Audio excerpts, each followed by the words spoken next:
Welcome to the Physician's Guide to Doctoring, a practical guide for practicing physicians.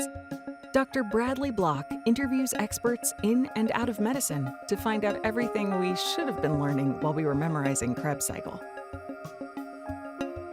The ideas expressed on this podcast are those of the interviewer and interviewee and do not represent those of their respective employers.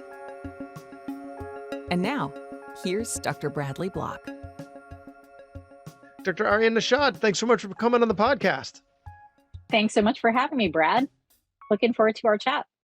So before we get into the heart of the matter, the main reason that I asked you to be on the show today, let's talk about your palliative business, because you're an emergency medicine physician who has a palliative care startup. So how do you go from emergency medicine to palliative care? It's a great question. So palliative medicine, for those listening who aren't familiar with it, is a specialty where we work with patients who have a life-limiting or serious diagnosis while they're still in what's called a disease-modifying state. There's still something to do to change the behavior of their illness. And a lot of what we focus on in palliative medicine are what are their individual personal goals while they're going through this treatment, with the understanding that some of those patients are not going to recover and they're closer to the end of their life than the start of their life. So what is a question that every patient gets asked every time they come through the emergency room doors? What's your code status? And you can imagine that as an ER doc, I spend a lot of time resuscitating people and doing very invasive, fairly violent and traumatic things to people's bodies in order to sort of put significant scaffolding in place when they're significantly ill. And Dr. Nachat, sorry, this is a physician audience. So yeah. Everyone, so the listeners are familiar with what you guys do in the emergency department, and not because we saw it on the on TV, because we had rotations as medical students, and sometimes you call us in the middle of the night to come see your patients. So the audience is somewhat familiar. Well, I will say that even folks who are in medicine still confuse palliative and hospice. So I clarify what palliative is, because most of the times when I walk into the room or I come in as a consultant, people think I'm showing up with a shiv and a black cloak, and I'm not. So I actually think it's important to define the difference between palliative and hospice, even for our physician colleagues who sometimes aren't totally sure where that line in the sand is between the two. But to answer your question specifically, I think ER docs make fantastic palliative care physicians, because we know when we're intervening and it's unlikely to change the outcome. We know when it's unlikely to move the needle, and where we're doing things to a human body that aren't really going to improve their quality of life. And so I started out as an ER physician. I then became a patient myself for a while with an oncologic diagnosis. I transitioned from that to doing traditional Chinese medicine. And then I founded Kaiser Permanente's first inpatient integrative symptoms management service. And we took care of a very large swath of palliative patients. About 60 to 70% of our patients were palliative in nature. And so it sort of became this natural meandering trajectory. And I then also got pain trained. And my area of expertise is essentially palliative oncologic pain management. So when I'm not wearing my ER hat, which I still do, I work as an attending physician at the Naval Medical Center in San Diego, and for the VA, I work there as an ER doc. But for Scripps Health in San Diego, I work as a palliative care physician who's embedded in the emergency department, seeing palliative consults in the ED. Oh, wow. I did not know that could be a pairing. That's really interesting.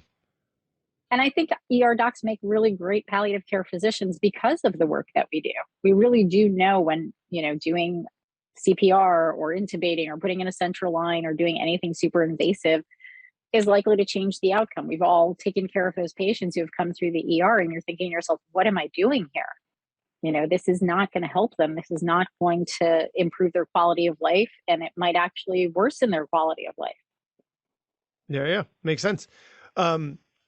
Although I would think you'd be at a slight disadvantage because you don't have this established rapport, right? Like a primary care physician, they've known the patient for a while, they know the background, they know the family, they know their, they really they have the benefit of an established relationship. Whereas in the emergency department, you're coming in cold. I am, and it's a very unique skill set to do palliative in the ED specifically. It's a fairly unique program we have at Scripps. My colleague David Wang actually started that program there, and it's unique because of the fact that we are coming in at a moment of crisis usually, where there isn't that rapport, and you have to be very quick to establish a relationship with the patient and their family and really help guide decision making. And some of the consults really are that critical, where someone's coming in and it's like, are we intubating? Are we not intubating? Are we resuscitating? Are we not? But a lot of the times, it's also someone who's just medically fragile and frail, who's coming in for their third, fourth CHF exacerbation or COPD exacerbation, or someone who is cognitively declining, who has mild dementia, and it's gradually getting worse, and they're coming in for the umpteenth time through the ER for whatever reason. It's a great opportunity to really say, hey guys, have you ever thought about an advanced directive? Do you know what an advanced directive is, even is? And maybe we should talk about what your goals really are, because a lot of patients, if given the opportunity to talk about it, they really do open up and go, wow, I've never really thought about this. No one's ever asked me that question. No one's asked me if I would ever want to be on a ventilator in the ICU. And if you don't ask the question, then you don't get the answer. And then the patient doesn't have agency and control over what happens to them. And I think most patients, regardless of where they are in their, course, want agency and control over their path. I think as humans, that's inherent in our nature. We want to have some control, and being a patient is probably one of the biggest losses of autonomy that anyone can have. Oh yeah. Psychological reactance. You will make a decision against your own self-interest, even if you already made the decision to do that thing because somebody told you to do it. So that loss of control will cause you to do things that you otherwise wouldn't do. So yeah, critical importance there. But that wasn't the main reason that the main issue we're gonna discuss in the show today. The reason I invited you on the show is because Z-Dog, Zubin Damanian, and Robert Pearl did an episode on Pearl's podcast that included why women physicians are burning out faster than men. And so you replied to that on Twitter. And I thought you gave this very concise list of things that hadn't been discussed. And so I wanted to give you the platform to discuss them. So why don't we just start with a more open-ended question of why you think women physicians are burning out faster than men? Well, I think many of our listeners are probably familiar with the concept of the third shift. And if you're not, it's essentially, so you have your regular job, and then you have your family relationships and the such job as well. And then you have all the other things that you have to do to take care of everyone else around you. And so we're never off. Most women are caregivers. They are caretakers, and it's just inherent in our society. About 80% of caregiving in this country is performed by women. So even if you just have a regular physician job, which unto itself is exhausting and is fraught with burnout, not because physicians are not the most resilient human beings I've ever met, but because we work in systems that are really not designed to support us as humans. How many of us haven't gone to the bathroom, haven't eaten, haven't slept properly, haven't taken a true vacation, have come home from a shift and have continued charting? I mean, we don't leave our jobs at work, and our jobs aren't designed to be conducive to us being human and humane to each other. So you take that and then you go home and you deal with all of the other things you're dealing with. So making dinner or the laundry or going shopping, picking up kids, dropping off kids, etc. We never stop. And I think women in general tend to be very empathic. We internalize a lot of things. And I think we get gaslit on a different level. It's invariable that I walk into a room in the ER, and even though my jacket says MD on it and my badge has a big, huge thing underneath it that says doctor, and the first statement out of most patients' mouth is, hey nurse, can I get a cup of whatever? So we just deal with a very different psychological experience at work. We have a very different set of expectations at home. And then societally, we have a different set of expectations as to what we're supposed to do and not do. You had also mentioned the frequency of single motherhood, right? how Hmm. often there are single mothers practicing medicine as opposed to, you know, the number of single fathers out there that are taking care of the kids while holding down a full-time career. And so the Absolutely. increased burdens on them. Absolutely. So I'm a single parent. I have two young kids. In the beginning of the COVID pandemic, I was working a full time job and my kids were in full time school. Well, guess what? The state of Oregon at the time, which is where I was living, shut down all of the schools. And now I had two young children at home who, at the beginning of the pandemic, were 4.5 and 7. And I had to either be at home and homeschool them, or I had to be at work and there was only one of me. So choices had to be made. And that was not an easy situation to be in because someone still had to pay the mortgage. It's not like my mortgage suddenly was going to go away and I could just be like, oh, sure, I'll just stay at home and I'll homeschool my children. Not to mention that I'm a horrible teacher for my own children and I should never homeschool them. But, within a week of trying that, all three of us were in tears. And I was like, this is just not tangible. I can't do this. And so I left a full time benefited position with health insurance because I could not work the schedule that they wanted me to work in the middle of a pandemic. And so I actually took a gig working for the Department of Defense down in San Diego, working for the Navy and for the VA because they were willing to be flexible and basically said, we're so desperate, give us whatever schedule you can do and we'll give it to you. And so I started flying down and working 7 to 9, 12-hour shifts in a row. And then I'd fly home and play mom for the next 3 weeks. That's not a normal human response or schedule. I was working 120 hours in the span of under 10 days and flying Oh, in and out on the same days that I was working shifts. I don't know too many men who are doing that. I don't know too many men who are single parents, not to say that there aren't. There definitely are single men out there who are parenting, but the proportion is minuscule compared to the number of women who are doing this. And so the expectations our society has that we should be able to fulfill all of the roles at all times and still be able to keep ourselves above water is an unrealistic expectation, frankly.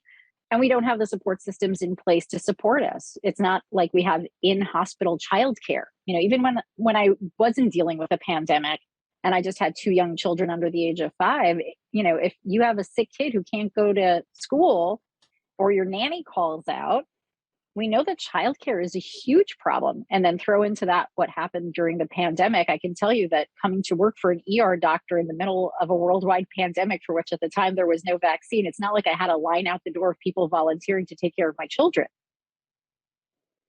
yeah. Yeah. Yeah. And then at that point, if they got the sniffles, now we're, people are sending their kids to school with the sniffles again. But at that point, Yeah, if one of them caught a cold from one of their friends or one of their siblings, we weren't sending them back so quickly. And so now you're forced to find people to cover you and, the acrobatics of scheduling in the emergency department. exactly. And I think we as a community, as physicians, also have not historically been so kind to each other in terms of people taking time off. I know that when people used to call out, it was a big deal if someone called out for a shift. And we weren't always necessarily as magnanimous with our colleagues as we would have liked to have been, because we're also struggling to keep everything together. And so when we're short staffed, it impacts the ER. If we have to come in on a day that we were expecting to have off, it's a burden of some sort. So I do think that culturally we've sort of decided that we can be professionals, but we're not allowed to have a personal life and be treated as though that is equally valuable. And that shouldn't apply just to those of us who have children. I mean, I have single friends who also feel like, well, my time off with my friends is just as important as someone who has a family. I've heard that argument as well. We, as a culture in the United States, value work more than we value community and more than we value the things that we really should care about. At the end of the day, our work is a job. Our job is important. We do things that are meaningful to society. But if we can't take care of ourselves and we can't take care of our families, we're not serving anyone well. Do you think that culture is changing? Do you think people are now, whether it was the pandemic or these lazy millennials, I'm kidding, obviously, that are changing the landscape of how we view work, and because people are viewing it more as just a job than than your whole life, right? Or are we seeing as many, the older curmudgeon physicians who plunk themselves in the doctor's lounge and complain about everything long after they've retired? I can't see our generation doing that. We're not working. We're gone. I think it is shifting, and I don't think that's necessarily a bad thing. I think the only thing about it that is less than ideal is that I don't think we have a bench that's deep enough to cover the lack of people working. A lot of people, I can't remember the exact statistic. I think it was 20% of physicians have said they're leaving after the pandemic, that they're walking away from medicine. There's an enormous amount of investment that goes into making us into a physician. And it's not recoverable overnight when 20% of the workforce leaves. I think it's incumbent on the healthcare system at large to figure out how to give people a better quality of life so that they have more longevity and they have the ability to do their jobs for an extended period of time. I know that within emergency medicine specifically, our burnout rate is ridiculous. Also, applications to emergency medicine have gone down tremendously. I think we had 277 open match spots this year, which is unheard of. You need another primetime TV show. Yeah. That'll pick seriously. things up. Yeah, exactly. But I mean, people don't want to be thrown to the wolves, and emergency medicine has definitely been on the front lines of being thrown to the wolves during the pandemic. Oh, yeah. Certainly other specialties have experienced a lot as well. I'm not wanting to say it's just us. It definitely isn't. But when you look at the applications, when I applied for emergency medicine, there were 2 unmatched spots for the entire country. To go from that to 277 unmatched spots, it's very telling. And it's very telling that the younger generation wants work-life balance. They want to feel valued. They want to feel respected. They want to feel appreciated. And frankly, I think that we all deserve that. Especially going through what we go through. Yeah. I mean, I think there's been a lot to damage the role of physicians in our society in the United States. It's very unfortunate, but physicians, while we partially did it to ourselves by not maintaining a seat at the table, we're just like, oh, we just want a doctor. I don't want to deal with any of the business stuff. And we handed that off to other people who are like, oh, I've got an MBA. Sure, I'm happy to do that. I'm an administrator. I want to do that. But we've handed off, and now we have a system that is not benefiting patients. It's not benefiting physicians. It's harming everyone who is actually involved in the delivery of care. If you see what's going on with the nursing shortages, with nurses who are literally walking away from the bedside and don't even want to go into direct nursing anymore. It's a huge problem, and we need to figure out how to rein that back in. We need to figure out how to have a seat at the table to, quote Hamilton, I want to be in the room where it happens.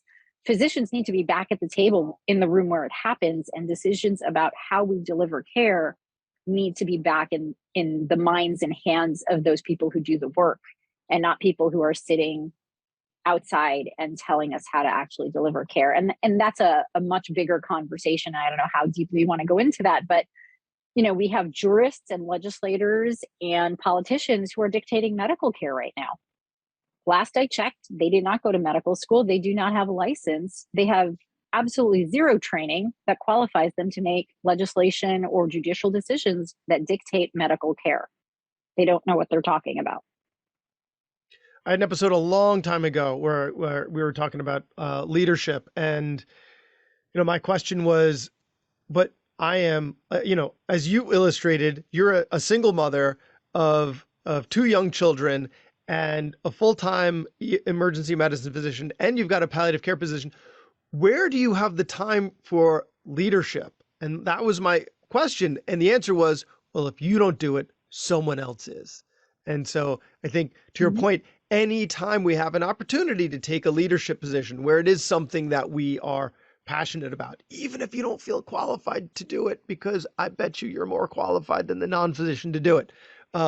Take that leadership opportunity, because this is how we take leadership back, and don't be so quick to abdicate it. But let's go back to discussing women physicians specific, burnout. And one thing's you don't like the word burnout.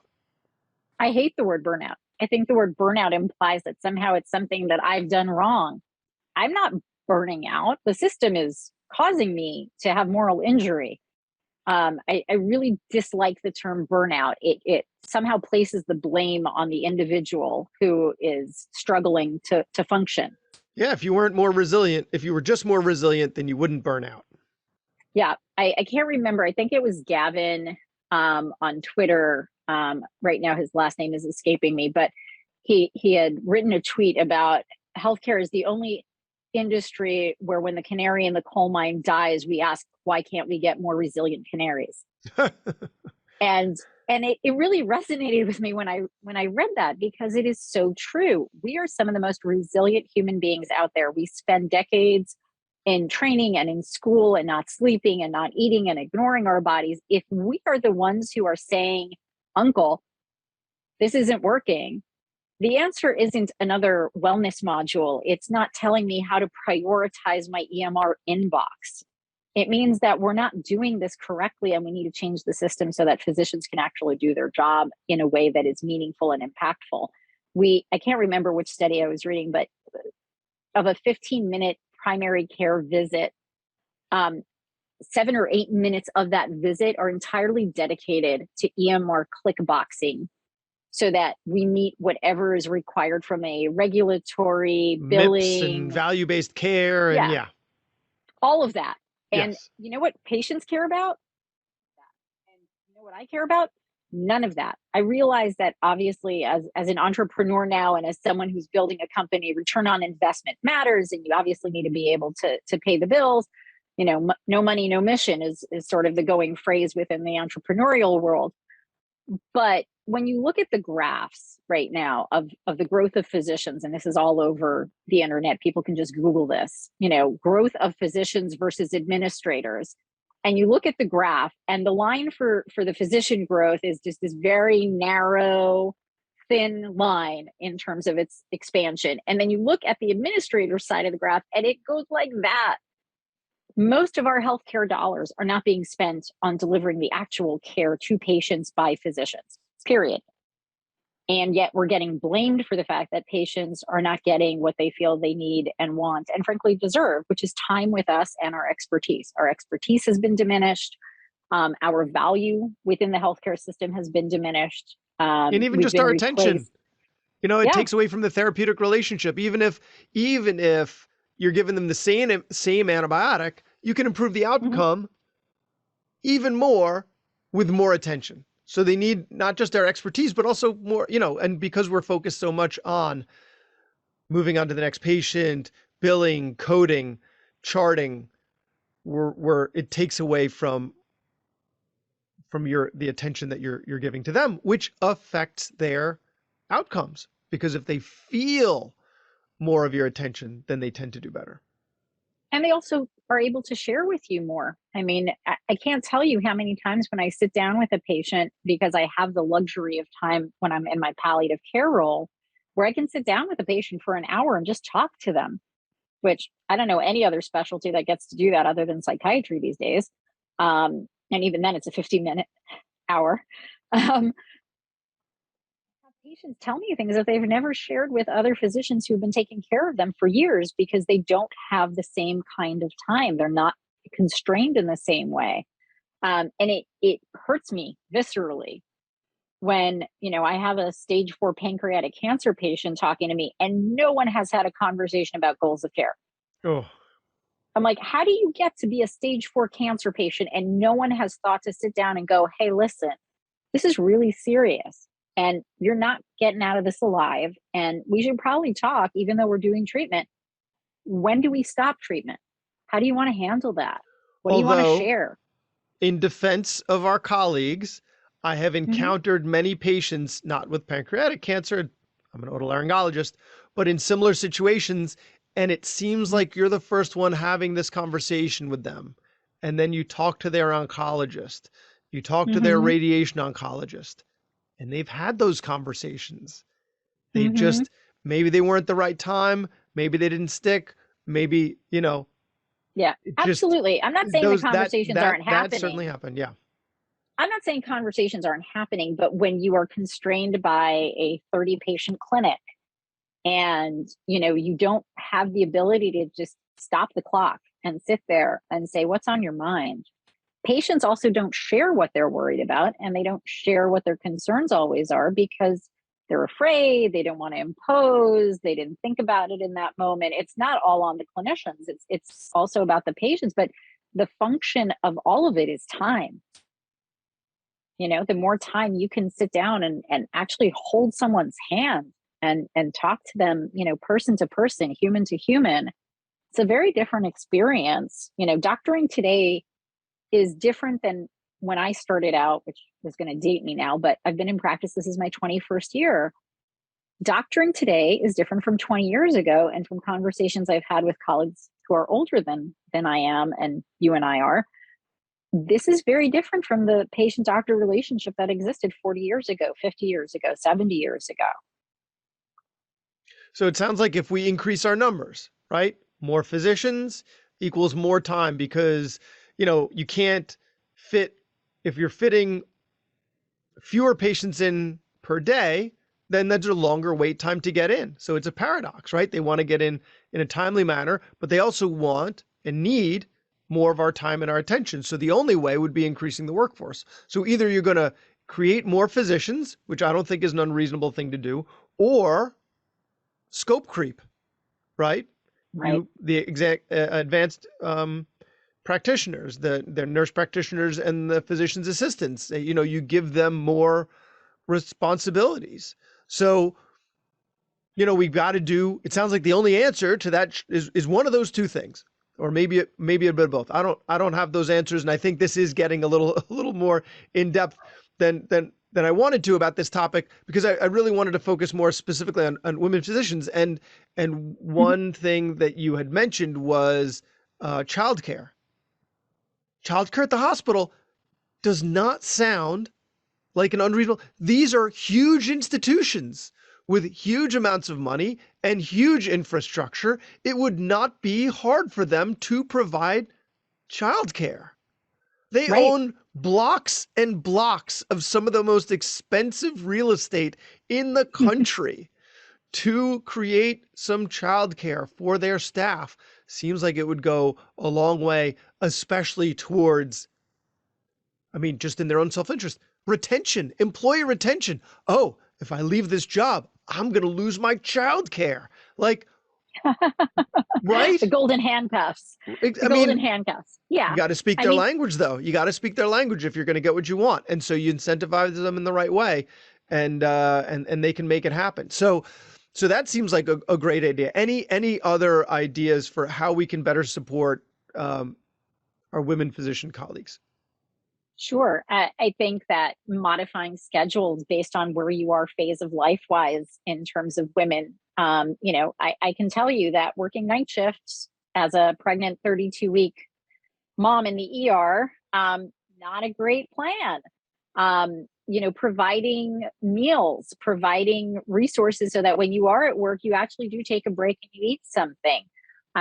One of the hospitals I work for now, there is a physician's lounge, and they make sure that it's stocked 3 times a day with 3 meals worth of food so that a physician can just walk in there and grab something to eat and not go the whole day and not eat.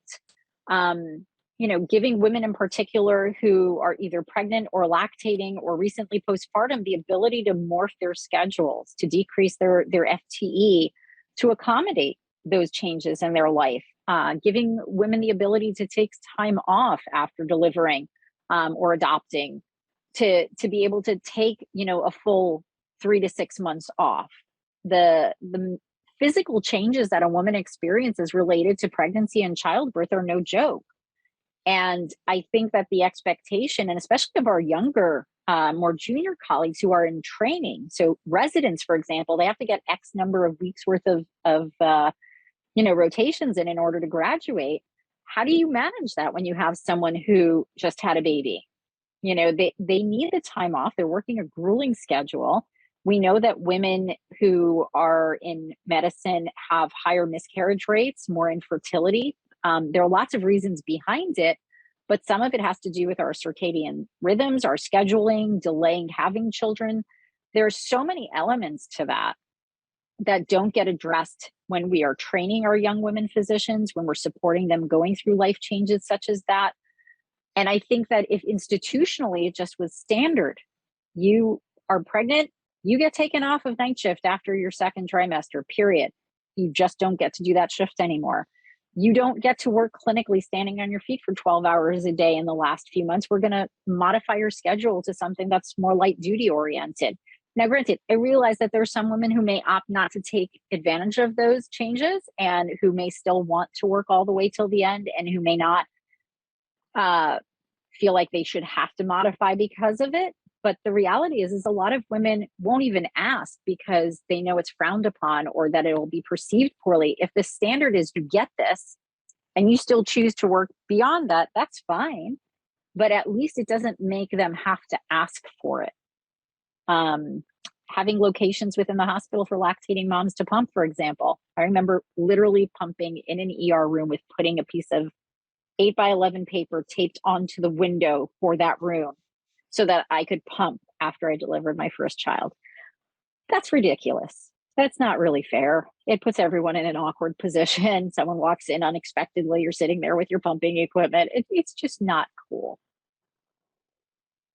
Those are all great ideas, and they sound very doable as long as we have the physician power to be able to support those things, which gets back to our earlier issue, right? We need to expand the workforce in order to make that happen. And hospital systems need to acknowledge that expanding the workforce by replacing us with non-physician work power is not the same thing. And I think that's where we in this country have shifted sort of the value of what we believe physicians bring to the table. Everyone can now supposedly do my job. And I don't think that's a true statement. I think everyone within their scope of practice should be able to do an enormous amount to the maximum of their scope of practice. But what that scope of practice is sure has been morphing in the last decade or so. So where is the erosion of trust coming from? I think it's systemic. I really do. I think it's systemic. I think it's political. I think it's financial. I think that insurance companies have figured out that they can eke out more dollars, saved or money, profited by using less expensive workforce. It's certainly been the case in emergency medicine. In emergency medicine, we've had a huge influx of private equity, and entire ERs have had physician workforce replaced with mid-levels. And I don't think it necessarily serves the patients better, but sure helps the bottom line for the private equity company when they're paying half the salary. For the private equity, but then you don't necessarily get as good outcomes. So it costs the health system more.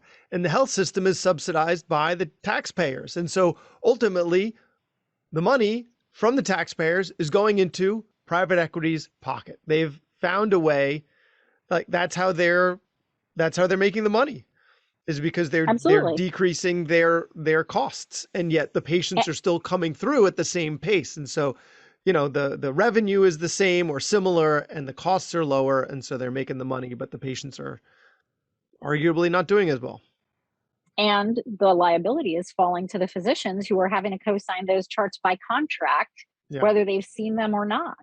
They're still the ones holding the bag. So it's not the private equity that's on the hook. It's not the hospital system that's on the hook. It's the physician who's actually being mandated to supervise that care, which oftentimes they can't physically actually do the care at the level that, would warrant them putting their signature on that chart.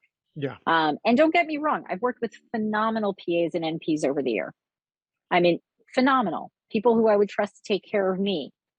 But what was always a guiding principle in those relationships and those relationships being successful was their recognition of knowing what they don't know and when to ask for help. And I think there's been an entire generation, right. Yeah. But I think there's been an entire generation that has been told, oh no, you can do exactly what they do. You don't need to go to medical school. You don't need to go to residency. Yeah. Or you're better, even better at it. And that is where that erosion of the physician-patient relationship really has gone off the rails. Insurance companies, they don't care about the relationship that the physician and the patient have. They care about, getting their premiums, paying the least amount of money out, and having whoever see their patient so that they can do that. Their ability to practice medicine without a license is mind-blowing to me. And I don't know why it's accepted. It varies state per state. Every state has different rules, and every licensing requirements and practice abilities and scope of practice. It's all, it's such a hodgepodge. But before we go, one more question. Sure. Do women make better physicians? So I'm probably going to piss people off by saying this, but I'm going to say yes. And I think the data actually supports that. I believe there was a study that was done that looked at outcomes, and I think it was specifically looking at female hospitalists. And they spent more time with patients. Patients had better outcomes in general, and their satisfaction scores were higher. I don't think it's a function of us being women. I really don't. But I do think we tend to take more time. I do think we tend to slow down to our own detriment sometimes, in terms of our metrics. But I think we do make excellent clinicians. But I've also worked with a lot of men who are phenomenal physicians. So no, I just mean can't on make average. a Just mean global statement. the median, the mean, but to your point, that also I got from that Twitter thread that you put out there with that reference on it, that there is data to support it. So not ever, just like nurse practitioners and physicians assistants. Some of them are phenomenal, and some of them are not. Doctors, some phenomenal, some not. Some women are better than men, some men are better than women. But the data does seem to support that women physicians have better outcomes. Well, this has been a great conversation. Where can people find you online? So you can find me on Twitter under Arian Nachat, MD. You can find me on LinkedIn as well. You can find me at my company, Pallity. So www.pallity.com. I welcome questions. I welcome conversation. Always happy to find more like-minded folks who want to change the healthcare system for the better and who want to support the physician-patient relationship coming back to center stage. Excellent. Well, thank you so much for your time. It's been a great conversation. Thanks so much, Brad. That was Dr. Bradley Block at the Physician's Guide to Doctoring. He can be found at physiciansguidetodoctoring.com or wherever you get your podcasts. If you have a question for a previous guest or have an idea for a future episode, send a comment on the webpage. Also, please be sure to leave a 5-star review on your preferred podcast platform. We'll see you next time on the Physician's Guide to Doctoring.